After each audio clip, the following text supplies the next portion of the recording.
Baik, Bismillahirrahmanirrahim. Assalamualaikum warahmatullahi wabarakatuh. Terima kasih kepada teman-teman yang telah meluangkan waktu untuk menonton video dari kami. Kami dari kelompok 6 yang beranggotakan 6 orang. Ada saya, Fitri Ramadhani, ada Muhammad Fasil, Taufik Hidayat Safarudin, Adrian, Muhammad Agung Budiman M, dan Muhammad Rifki Rahmat. Nah, pada presentasi kali ini kami mengambil judul penanganan sedimentasi pada Waduk M. Rica. Ini merupakan foto Waduk M. Rica yang terletak di Kabupaten Banjarnegara, Jawa Tengah. Selanjutnya, Waduk M. Rica ini tujuan utama dibangunnya ialah untuk PLTA, irigasi, pertanian, dan objek wisata. Waduk M. Rica ini luasnya itu 957 km persegi dengan ketinggian waduknya kurang lebih 231 mdpl. Nah, umur waduk rencana 60 tahun dengan sedimentasi rencananya itu 2,4 juta meter pangkat 3 per tahun. Namun, di Waduk M. Rica ini, berdasarkan dari laporan PT Indonesia Power UPB, M. Rica di tahun 2007 sedimentasinya telah melewati ambang, di mana 49,91% volume waduk sudah terisi sedimen. Dengan tingkat sedimen yang seperti itu, maka akan terjadi pengurangan umur rencana dari yang 60 tahun menjadi 30 tahun.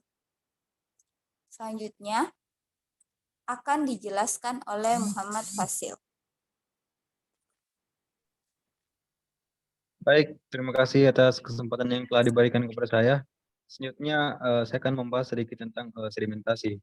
Seperti kita tahu bahwa sedimentasi adalah perencanaan yang sangat penting dalam perencanaan umur waduk, di mana umur waduk itu ditentukan oleh beberapa lamanya volume tampungan mati yang terisi endapan material sedimen. Sedimen yang mengendap di atas tampungan matinya akan mengurangi volume efektif waduk. Nah, faktor-faktor yang berperan dalam proses sedimentasi waduk adalah satu itu topografi, dua sistem atau tata tanam, tiga pola penggarapan lahan, empat pola penyebaran penduduk, lima curah hujan, dan enam jenis tanah. Next. Selanjutnya tuh permasalahan-permasalahan yang timbul akibat sedimentasi, antara lain itu berkurangnya kapasitas tampungan waduk yang mengakibatkan berkurangnya kapasitas pengendalian banjir, produksi listrik dan pangan. Kedua itu perlunya pembangunan waduk baru untuk memenuhi kebutuhan air yang terus meningkat sementara kemampuan pembangunan bendungan baru itu menurun. Ketiga, waduk yang telah menurun fungsinya karena berkurangnya kapasitas oleh sedimentasi tetap memerlukan pemeliharaan. Keempat, proses penggantian fungsi bendungan untuk waduk yang telah penuh terisi sedimen membutuhkan biaya yang besar. Mungkin materi selanjutnya akan dibawakan oleh Taufik Hidayat Safarudin.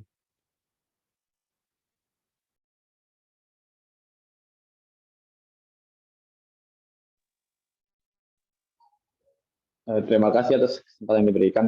Saya akan melanjutkan pemaparan materi dari saudaraku Muhammad Fazil. Adapun untuk mengatasi sedimentasi waduk guna mempertahankan fungsinya, ada beberapa metode yang dapat digunakan, yaitu pertama meminimalisir masuknya sedimen ke dalam waduk, yang dapat dilakukan dengan cara konservasi das atau daerah aliran sungai, membuat bangunan pengendali sedimen dengan kantong-kantong sedimen, check dam atau dengan tanaman penyaring, vegetation screen, membuat sudetan bypass channel untuk mengelakkan aliran dengan konsentrasi sedimen yang tinggi agar tidak masuk ke dalam waduk. Selanjutnya, meminimalisasi terjadinya pengendapan sedimen dalam waduk yang dilakukan dengan mengeluarkan sedimen dari waduk sebelum sedimen mengendap. Mengeluarkan sedimen yang sudah mengendap di dalam waduk, ada dua metode yang dapat digunakan, yaitu secara hidrolis dengan menggunakan energi potensial air flushing, dan secara mekanik dengan menggunakan bantuan alat mekanik rigiding. mengganti kapasitas tampungan yang hilang dengan peninggian bendungan. Next. Sedimentasi waduk Mrica. Next. Sedimentasi waduk Mrica. Berdasarkan hasil studi Pusat Penyelidikan Masalah Kelistrikan PT PLN dengan Universitas Gadjah Mada tahun 1995, sungai-sungai utama yang berperan sebagai medium masuknya sedimen ke waduk Mrica adalah Sungai Serayu dan Sungai Merawu. Yang daerah alirannya merupakan daerah gunung berapi, Gunung Sumbing, Gunung Sindoro, dan Pegunungan Dieng. Kedua sungai ini alirannya melewati daerah-daerah yang mudah mengalami erosi, sehingga DTA Waduk Mrica merupakan daerah dengan potensi erosi yang cukup besar. Sekian pemaparan dari saya. Mungkin selanjutnya bisa dipaparkan oleh Saudara Kodrian. Ya baik, terima kasih kepada saudaraku Taufik Hidayat Safaruddin. Saya akan melanjutkan ke pembahasan mengenai sedimentasi waduk Mrica. Berdasarkan penelitian dari SMEC, laju erosi di DTA pada tahun 1975 sampai 1978 rata-rata adalah 3,6 mm per tahun. WIDHA tahun 1988 mengadakan penelitian dan hasilnya menunjukkan bahwa laju erosi rata-rata yakni 2,46 mm per tahun. Berdasarkan penelitian dari Pusat Penyelidikan Masalah Kelistrikan PT PLN dengan Universitas Gadjah Mada tahun 1995 dengan menggunakan formula USLE, didapat laju erosi sebagai berikut. Yang pertama, yaitu pada das Merawu 4,7 mm per tahun. Kemudian yang kedua, pada das Serayu 3,1 mm per tahun. Dan yang ketiga, di luar das Merawu dan Serayu, yakni 2,7 mm per tahun. Adapun jenis sedimen yang masuk ke dalam waduk menurut hasil pengukuran yang dilaksanakan oleh PT Indonesia Power UPB, Mrica dapat dikelompokkan sebagai berikut. Yang pertama adalah hasilnya tanah liat atau debu dengan gradasi sampai dengan 0,005 mm yang berada di daerah intake drawdown culvert sampai 1,1 km ke arah upstream. Kemudian yang kedua, lumpur atau lanau dengan gradasi 0,005 sampai 0,05 mm berada pada jarak 1,1 sampai 2,5 km dari intake drawdown culvert ke arah upstream. Kemudian yang ketiga, hasilnya adalah pasir halus sampai kasar dengan gradasi 0,05 sampai 2 mm berada pada jarak 2,5 sampai 9 km dari intake drawdown culvert ke arah upstream. Kemudian yang keempat, kerikil halus sampai kasar berada pada jarak 9 sampai 9,2 km dari intake drawdown culvert ke arah upstream. Dan yang terakhir, hasilnya adalah batu bulat koral berada pada jarak 9,2 sampai 10 km dari intake drawdown culvert ke arah upstream. Ya, mungkin terkait penanganan sedimentasi waduk Mrica akan dijelaskan kepada saudara aku, yaitu saudara Muhammad Agung Budiman M. Kepada saudara saya persilahkan. Baik, bismillahirrahmanirrahim. Terima kasih atas kesempatannya, saudaraku. Untuk penanganan sedimentasi waduk Mrica, mungkin bisa di next. Nah, untuk penanganan sedimentasi waduk Mrica, untuk mengatasi sedimentasi waduk Mrica telah dilakukan usaha-usaha sebagai berikut. Yang pertama, ada pengurangan tekanan penduduk di daerah aliran sungai Serayu Hulu, terutama dengan mengembangkan aktivitas ekonomi di sektor non-pertanian. Untuk usaha yang kedua, yakni menanamkan kesadaran masyarakat tentang perlunya pencegahan erosi melalui 1. Sosialisasi penyadaran dan keterlibatan masyarakat dalam program konservasi lahan, terutama sepanjang Sungai Serayu.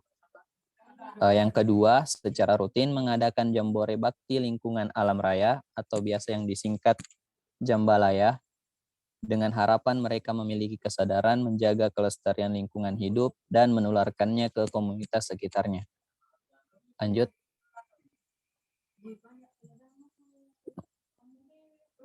Untuk usaha yang selanjutnya ada pelaksanaan penghijauan. Untuk yang pertama ada penyuluhan dan penghijauan daerah aliran sungai di Kecamatan Batur dan Penjawaran yang sampai dengan tahun 2006 sudah dilakukan 5 tahap. Yakni ada penanaman 44.300 batang pohon yang terdiri dari suren, akasia, kaliandra, angsana, kopi, albasi. Ini dilakukan bersama dengan instansi yang terkait antara lain BRLKT, Perkebunan, Pertanian, Pariwisata, dan Pekerjaan Umum Pengairan. Untuk yang kedua, pemerintah Kabupaten Banjarnegara dan Perhutani Banyumas Timur merehabilitasi 76 hektar hutan lindung. Pemerintah Kabupaten Wonosobo mencanangkan gerakan penanaman 1 juta pohon keras. Untuk usaha yang selanjutnya, penggelontoran melalui Drodon Kilford yang sampai tahun 2006 telah dilakukan sebanyak 14 kali pembuangan dengan volume lumpur yang terbuang sebanyak 188.630 meter kubik.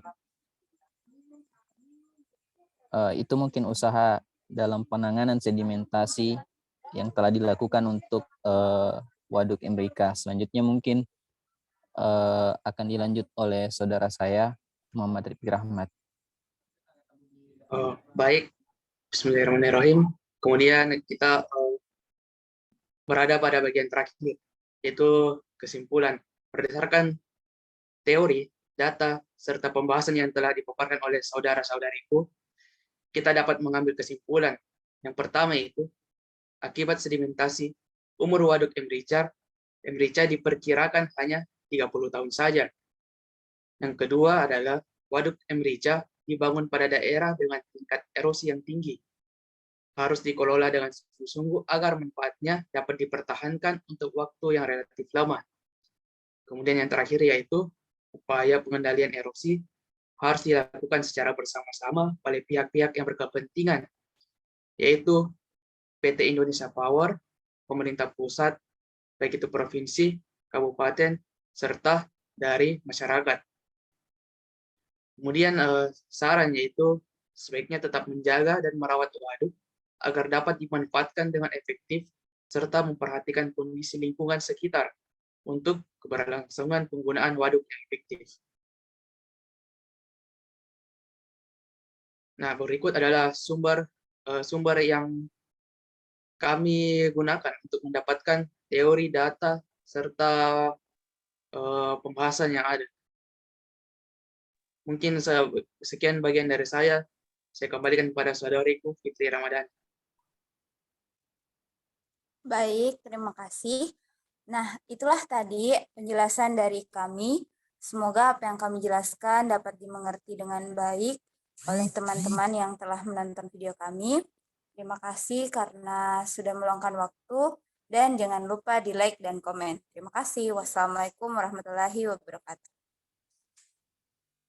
Waalaikumsalam warahmatullahi wabarakatuh.